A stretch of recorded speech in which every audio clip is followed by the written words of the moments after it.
Okay, so Gary Busey. The name alone, it conjures up, well, a lot. Decades of roles, that very public, kind of chaotic energy. Definitely unpredictable. Right. But now there's this recent news, a guilty plea nobody really saw coming. And it adds this really sobering new chapter. It feels like it completely changes how we see him. It really does shift the lens, yeah. So in this deep dive, we want to unpack that. Look at the guilty plea, what exactly happened, the legal side of things, and, well, what it means for his legacy now. Think of this as your shortcut to understanding the key bits from all the reporting out there. Let's get into it. Okay, so the core news, July 31st, 2025. Gary Busey, who's 81 now, pled guilty to one criminal count. And what's really significant here is what that count relates to. It goes back to that Monster-Mania horror convention, remember that? In New Jersey, 2022. Right, yeah. He admitted, point blank, no excuses, to intentionally touching a woman inappropriately, and without her consent. Yes. The plea specifically said it was deliberate. So not just, an awkward bump in a crowd. That intent is really key here, legally. So the plea makes that clear.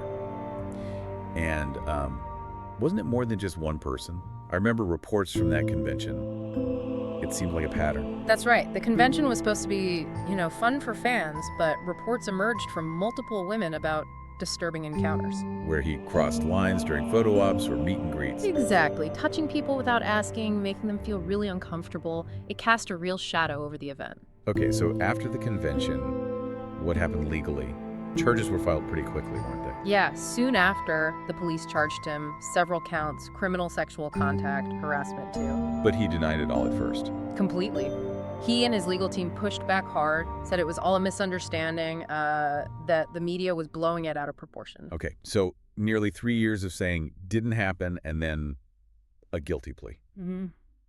That's quite a turn. It makes you wonder about the evidence or maybe just the legal strategy changing. It certainly suggests the initial denial wasn't holding up. The plea confirms, basically, this wasn't just fan talk or, rumor. It happened. And specifically, he pled guilty to one count, but you said there were others. Yes, that's crucial. He pleads guilty to one count of criminal sexual contact, and 3 other counts were dismissed as part of the deal. Why dismiss the others, do we know?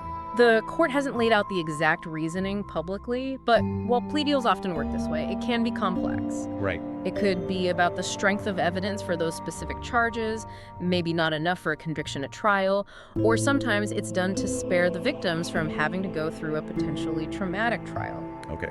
So what are the consequences for the count he did plead guilty to? Right now, he's facing up to 5 years of probation. There could be fines.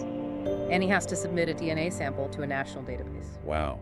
Probation, DNA database. Yeah. This really connects Bessie's long-known sort of erratic public persona to something much darker, doesn't it?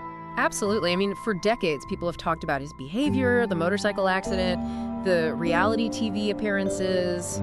It was often framed as just busy being busy. Yeah, quirky, eccentric. But this isn't quirky. This is a legal admission of a specific, intentional act. It forces you to reevaluate everything, doesn't it? He's not just a wild actor anymore. He's a convicted offender. It really changes the legacy conversation. Fundamentally, this isn't just another strange story. It's something that leaves a permanent mark. Think about the victims, first and foremost. Of course. And then there's his professional legacy, the fans who maybe saw him as just this Hollywood original. His public identity is now, permanently altered by this guilty plea. It attaches itself to everything else. So sentencing is set for September 18th. What are people wondering now? What's next? Well, the big questions are, will the court consider his age, 81 in the sentencing? Will he express any actual remorse?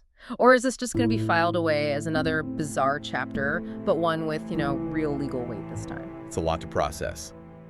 So, recapping this deep dive, we've looked at Gary Busey's guilty plea, stemming from that 2022 convention. Right.